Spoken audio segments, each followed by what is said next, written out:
எல்லோருக்கும் வணக்கம். பிரசன் மீடியாவுக்கு ரொம்ப நன்றி. அந்த வெற்றி விழான்றதோட உங்களுக்கு எல்லாருக்கும், மக்களுக்கும், பிரசன் மீடியாவுக்கும் சொல்கிற நன்றி விழா தான். நாங்கள் எல்லாரும் உங்களுக்கு நன்றி சொல்கிற விழாவாக தான் இதை பார்க்குறேன்.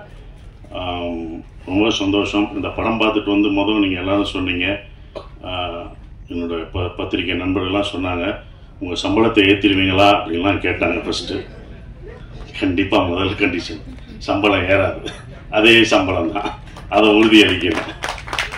ஏன்னா இந்த பட்ஜெட்டில் இப்படி தான் எடுக்கணும்.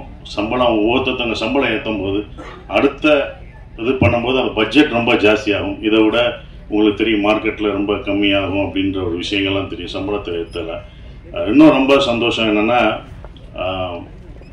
எனக்கு பல ஆண்டுகளுக்கு அப்புறம் இவ்வளோ பெரிய வெற்றி கிடைச்சிருக்கு. அதுதான் இவ்வளோ பெரிய வெற்றி கிடைச்சிருக்கு, பெரிய வெற்றி. இது என்னோட வெற்றியாக நான் நினைக்கல. இந்த படம் வெற்றியை வந்து ஒரு சசிகுமார் ஜெயிச்சுட்டான், ஒரு $1 மில்லியன் ஜெயிச்சிருச்சு அப்படின்னு நினைக்காதீங்க. புது இயக்குநர்களுக்கு சான்ஸ் கொடுக்கலாம். இனிமேல் எல்லாம் புது இயக்குநர்கள், தோல்வியடைஞ்ச இயக்குநர்களுக்கு நம்பிக்கை கொடுத்துருக்கு. இந்த படம் வந்து நம்பிக்கை தான். நாங்களாம் உங்களுக்கு நம்பிக்கை தான் கொடுத்துருக்கோம். பொறுமையாக காத்துக்கிட்டு அதுக்கான இதில் இருந்தால் கண்டிப்பாக நமக்கு வந்து வெற்றி கிடைக்கும். இன்னொன்று, நம்ம தோல்வியை ஒத்துக்கணும். நான் தோல்வி அடைஞ்சிருக்கேன். என் தோல்வியை ஒவ்வொரு தடவையும் நான் ஒத்துக்கிட்டேன். இந்த படம் முதல் நாள் கலெக்ஷன் என்ன உங்கள் எல்லாருக்கும் தெரியுமா? இந்த படம் முதல் டே வியாழக்கிழமை போட்டப்போ இதோட முதல் கலெக்ஷன் என்னாச்சுண்ணே சொல்லுங்கள். ₹2 வருமா, ₹2.25 வருமா? வந்துருச்சா? உண்மையை பேசுவோம். இது எதுக்கு போய் நடிகர்கள்ட்ட உண்மையை சொல்லுங்க. எவ்வளோ ஓடி இருக்குன்னு சொல்லுங்க. ஏன் மறைக்காதீங்க. எவ்வளோ ஓடி இருக்குன்னு சொன்னாதான் யாரும் சம்பளம் ஏற்ற மாட்டாங்க, யாரும் எதுவும் பண்ண மாட்டாங்க, உண்மையாக இருப்பாங்க. அப்போ நீங்கள் ஒவ்வொரு தடவையும் சொல்லும் போதான், சார் இந்த 2.5 ஏன் நான் சொல்கிறேன்னா, முதல் நாள் இந்த படத்தோட கலெக்ஷன் 2.5 அப்படின்னா என்னோட மொத்த படம் ஒரு படம் வந்து 2.5 தான் கலெக்ட் ஆயிருக்கு. அதை நான் தெரிஞ்சுக்கிட்டேன். ஸோ என்னுடைய இந்த படம் ஒரு படம் 2.5க்கும் ஓடி இருக்கு, இப்போ பல கோடிக்கு ஓடி இருக்கு. இதோட இது உங்களுக்கு தெரியும். இது பெரிய ஹையஸ்ட், என்னுடைய ஹையஸ்ட் இது வந்து குட்டிப்புலி தான். சுந்தரபாண்டியனும் குட்டிப்புலி தான். அந்த குட்டிப்புலியும் சுந்தரபாண்டியனும் ஹையஸ்ட் கலெக்ஷனை இந்த டூரிஸ்ட் ஃபேமிலி வந்து அடிச்சிருக்கு. ரொம்ப சந்தோஷமாக இருக்கு. அப்போ ஒரு நம்பிக்கையை கொடுக்குற, நான் இதை ஏன் இவ்வளோ தூரம் சொல்கிறேன்னா, இனி வரும் உங்களுக்கு நம்பிக்கை என்றைக்கும் விடாமுயற்சியோட விட்டு கொடுக்கக்கூடாது. அந்த நம்பிக்கை கொடுக்குறதா ஒரு 5 பேருக்கு நம்பிக்கை கொடுத்தா எனக்கு சந்தோஷமாக இருக்கும்னு நான் நினைக்கிறேன். அந்த பொறுமை இதுதான். ஏன்னா இது படம் ஆரம்பிக்கும் போதே யுவராஜ் தான் ரொம்ப கான்ஃபிடென்ட்டாக இருந்தார். எங்கள் ப்ரொடியூசர் சொன்னார், சார் உங்களுடைய இது என்ன ஞாபகம் இருக்குமான்னு தெரில, இது எவ்வளோ போகும்ட்டு. சார் உங்கள் இதை கண்டிப்பாக இந்த படம் மேலே என்னோட நம்பிக்கை வச்சது இந்த ப்ரொடியூசர்ஸ் 2 பேரும் தான். அவங்க தான் இது மேலே ரொம்ப நம்பிக்கை வச்சாங்க. சார் இது நல்லா வரும் சார். எனக்கு சுந்தரபாண்டியன் உங்களை எப்படி எல்லாருக்கும் பிடிச்சதோ, சின்ன பசங்கள்லேருந்து வயசானவங்க வரைக்கும் உங்களுக்கு எப்படி பிடிச்சதோ, இந்த படத்தில் வர தர்மதாஸ் கேரக்டர் எல்லாருக்கும் பிடிக்கும் சார். தேட்டரில் போய் பார்க்கும்போது அதை உணர்ந்தோம். ஒவ்வொரு தேட்டரும் படும்போது மக்கள் வந்து ரொம்ப நாளைக்கு அப்புறம் குடும்பமாக ஒரு தேட்டரில் வந்து படம் பார்க்குறேன். எல்லாம் ஓடிடியில் இருக்காங்க, வீட்டில் இருக்காங்கன்னு நினச்சிட்டு இருந்தோம். நல்ல படம் கொடுத்தா அவங்க வர்றாங்கன்றது இப்போ தெரிஞ்சுக்கிட்டேன். நான் தெரிஞ்சுக்கிட்டேன், இது எனக்கு தான். அப்போ எல்லாரும் தெரிஞ்சுக்கோங்க. அப்போ ஃபேமிலியாக வர்றாங்க, இவ்வளோ உள்ளே வர்றாங்க அப்படின்னும் போது அவங்க நல்ல படம், இந்த மாதிரி குடும்பத்தோடு ஒரு படம் பார்க்கலான்ற நம்பிக்கை கொடுத்துருக்கு. ஒரே மாதிரி படம் பண்ண வேணாம், டிஃப்ரெண்ட்டாக படம் பண்ணலாம், ஜானர் ஆஃப் படம் பண்ணலாம் அப்படின்ற ஒரு நம்பிக்கையை வந்து இந்த படம் கொடுத்துருக்காதான் நான் நினைக்கிறேன். இப்போ வரைக்கும் ஃபேமிலி தேட்டருக்கு வந்துக்கிட்டே இருக்காங்க. பெரிய குடும்பம் என்றைக்குமே அப்போ இருந்து இப்போ இருந்து ஒரு விஷயம் இருக்குது. ஏன்னா நாங்களும் தேட்டர் வச்சுருக்கோம். அந்த தேட்டர் கவுண்டர் பின்னாடி நான் உட்காந்துருக்கும்போது லேடிஸ் கவுண்டர்லாம் கூட்டம் வரும், பயங்கரமாக இருக்கும். கூட்டங்கள்லாம் நிற்கும். நாங்கள் சின்ன வயசில் உட்காந்து பார்க்கும்போது பார்ப்போம். அப்போ டிக்கெட்டில் உள்ளவங்கலாம் சொல்லுவாங்க, எந்த படம் பெண்களுக்கு பிடிச்சி தாய்மார்களுக்கு பிடிக்கிற படங்கள்லாம் சூப்பர் ஹிட் ஆகும் அப்படின்னு அப்போ இருந்து சொல்கிறாங்க. அது இப்போ வரைக்கும் அது நடந்துக்கிட்டு தான் இருக்குது. அதனால தாய்மார்களின் பேராதவர்களுடன் அப்படின்னு ஒன்று போஸ்ட் அடிப்பாங்க. ஸோ அவங்களுக்கு பிடிச்சிச்சுன்னு வச்சுக்கோங்களேன், ஃபேமிலியாக வருவாங்க. 5 பேர் வர மாட்டாங்க, ஒரு குடும்பமே வரும். ஒரு குடும்பத்துக்கு பிடிச்சிச்சுன்னா வரும், ஒரு பசங்களுக்கு படம் பிடிச்சிச்சுன்னா அவ்வளோ பேர் வரும். ஸோ அப்படி இந்த படத்தை இவ்வளோ அழகாக ரீச் பண்ணி கொண்டு போன இந்த கம்பெனிக்கு நான் என்னுடைய வாழ்த்துக்களை தெரிவிச்சுக்கிறேன். அபி எங்களுடைய டைரக்டர், நான் இவ்வளோ நல்லா நடிச்சிருக்கேன் அப்படின்னு சொன்னது அதுக்கு காரணம், முக்கியமான காரணம் நல்லா நடிச்சிருக்கேன்னா என்னோட பாடி லாங்குவேஜ் எல்லாம் மாறி இருக்குன்னா அது அபி தான், டைரக்டருக்கு தான் பேசுகிறேன். ஒவ்வொரு விஷயம் பார்த்து தான் சொன்னேன். இது எப்படி பண்ணும் அப்படின்றது அந்த கையை வச்சுன்னு சொன்னேன். நமக்கு பொண்ணு இருக்கோ அது அவரோடது தான்.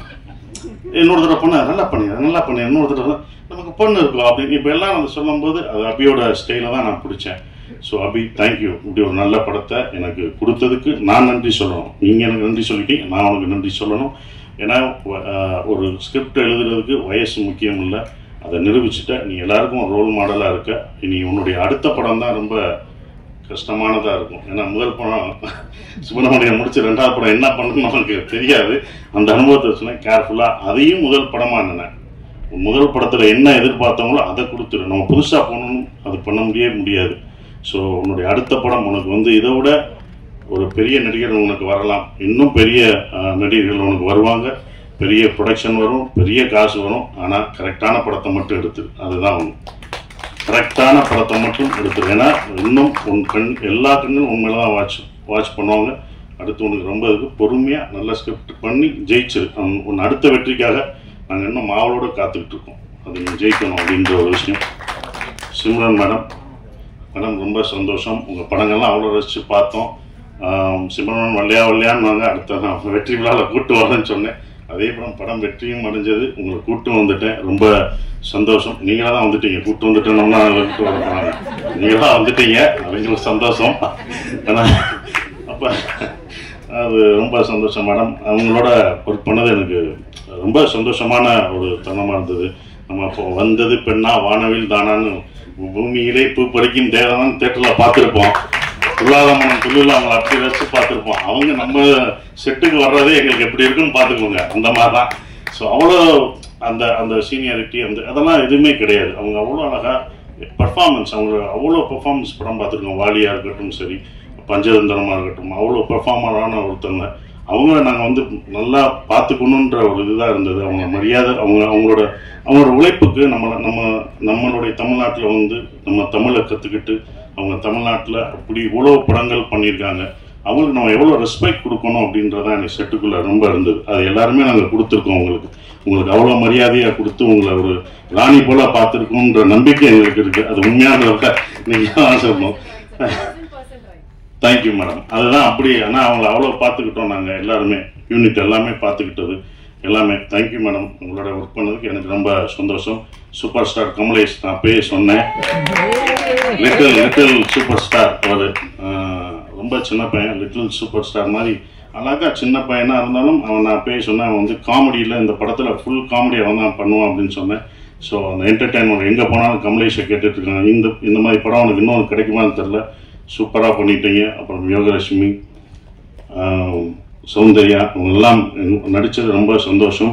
ஸ்ரீஜாமாவில் அவங்க பொண்ணு வந்திருக்காங்க, அவங்களுக்கும் என்னுடைய வாழ்த்துக்களை தெரிவிச்சுக்கிறேன். பாஸ்கர் சார், குமரவேல் சார், எல்லாருமே பக்ஸ் எல்லாம் பிரமாதமாக நடிச்சிருந்தாங்க. எல்லா கேரக்டரும் இருந்தது. எல்லாம் என்கிட்ட கேட்கும்போது ஒரே ஒரு கேள்வி தான் கேட்டாங்க, எப்படி சார் நீங்கள் ஹீரோ நடிக்கிறீங்க, இத்தனை பேர் இவ்வளோ கேரக்டர் நடிக்க விடுறீங்க, இவ்வளோ பேர் நல்லா நடிச்சிருக்காங்க, இவ்வளோ பேர் ஸ்பேஸ் தர்றீங்க அப்படின்னாங்க. முதல் காரணம் நான் டைரக்டராக இருந்தேன், அதனால அது டைரக்டர் பாயிண்ட் ஆஃப் வியூவில் பார்த்தேன்.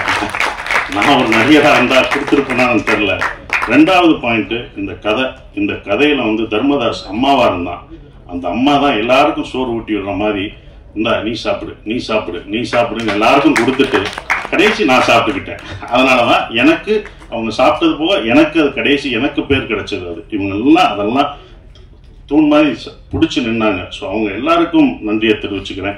இந்த படம் எனக்கு கொடுத்தது வந்தது சந்தோஷ், திங்க் மியூசிக் சந்தோஷும் சரவணும், இரா சரவணும்னு சொன்னாங்க. ஸோ அதுக்கு அவங்களுக்கு சந்தோஷத்துக்கு நான் நன்றியை தெரிவிச்சுக்கிறேன். ஒவ்வொரு விஷயத்துக்கும் அவங்க வருவாங்க. எங்களோட சுப்பிரமணிய படத்துலேருந்து ட்ராவல் பண்ணுறாரு. ஸோ இப்படி ஒரு படத்தை கொடுத்து தேங்க்யூ சந்தோஷ். அப்புறம் எடிட்டர் எல்லாருக்கும் என்னோடய காஸ்டியூம் நல்லா பண்ணுமா, அந்த தர்மதாஸ் காஸ்டியூம் நல்லா இருந்துச்சு. என்னடா கட்டம் பட்டது, என்னடா கிரே கலராக கொடுக்குறாங்க நாங்கள். அப்போ அதுக்கு ஒரு காரணம் சொன்னாப்புல, சார் கிரே நீங்கள் வேலை கிடைக்கிற வரைக்கும் கிரே போடுவீங்க, அதுக்கப்புறம் வேலை கிடைச்சோன்னே வேறு மாறுவீங்கன்னு சொன்னீங்க. அந்த போஸ்டரே அந்த காஸ்டியூமே உங்களுக்கு ரொம்ப அந்த டிசைன்ஸ் ரொம்ப பிடிச்சது. நான் ஆரம்பத்திலே சொன்னேன், இந்த படம் உலகத் தமிழர்கள் மட்டும் இல்லை, உலக லெவலில் இந்த படம் பெரிய வெற்றி அடையும்னு நான் சொன்னேன். கண்டிப்பாக உலகத்தில் எல்லா பேரும் அவ்வளோ ரசித்து பார்க்குறாங்க. அந்த ஈழத்தமிழ் பேசின விஷயத்த அண்ணா அப்படின்னு அவ்வளோ இது பண்ணுறாங்க. நீங்கள் எப்போ நான் எங்கள் ஊருக்கு வருவீங்க எல்லாம் கேட்டுட்ருக்காங்க. அபி, இது யாருக்கும் கிடைக்காத ஒன்று கிடச்சிருக்கு. இனி உங்களை அப்படி கொண்டாடுவாங்க. வெளிநாடு போனால் நம்ம ஊரில் நம்ம மக்கள் எப்போதும் கொண்டாடுவாங்க. ஆனால் வெளிநாட்டில் அவங்க இன்னும் உன்னையும் எல்லாரும் இந்த டீமில் இந்த படத்தில் நடித்தவங்க எல்லாத்தையும் அவ்வளோ கொண்டாடுவாங்கன்ற நம்பிக்கை எனக்கு இருக்குது. ஏன்னா வெளிநாடுகளில் இந்த படம் அவ்வளோ வெற்றி அடைஞ்சிருக்கு, ஹையஸ்ட்டாக போயிட்டுருக்குன்றாங்க, பல தேட்டர்களில் போயிட்டுருக்குன்றாங்க. ஸோ அது ரொம்ப சந்தோஷத்தை கொடுக்குது, மறக்க முடியாத ஒரு விஷயமா இருக்குது. எல்லாருக்கும் நன்றி சொல்லிட்டு ஷான், நாங்கள் 2 பேரும் நிறைய தடவை ட்ராவல் பண்ணியிருக்கோம். அதுவும் இந்த ப்ரொமோஷனில் தான் ரொம்ப பழக்கம் அடைஞ்சது. அப்புறம் எங்களுடைய எழுத்தாளர் கவிஞர் மறக்கவே முடியாது மோகன்ராஜ், முதல் படத்தில் இது பண்ணுறது இப்போ வரைக்கும் ட்ராவல் பண்ணது மறக்கவே முடியாது. ஸோ எல்லாருக்கும் நன்றியை தெரிவிச்சுக்கிறேன். அப்புறம் விஜய், அவங்கெல்லாம் வந்து ப்ரொமோஷன், இது வந்து ப்ரொடக்ஷனில் ரொம்ப சொல்கிறது ப்ரொமோஷன் தான். அவ்வளோ இது பண்ணிட்டாங்க தம்பி. ப்ரொமோஷன்லாம் ரொம்ப அழகாக சிறப்பாக என்ன பண்ணணும் அப்படின்னு அதுக்கே தனியாக அவங்க செலவழிச்சாங்க. அதெல்லாம் நான் கற்றுக்கிட்டேன்.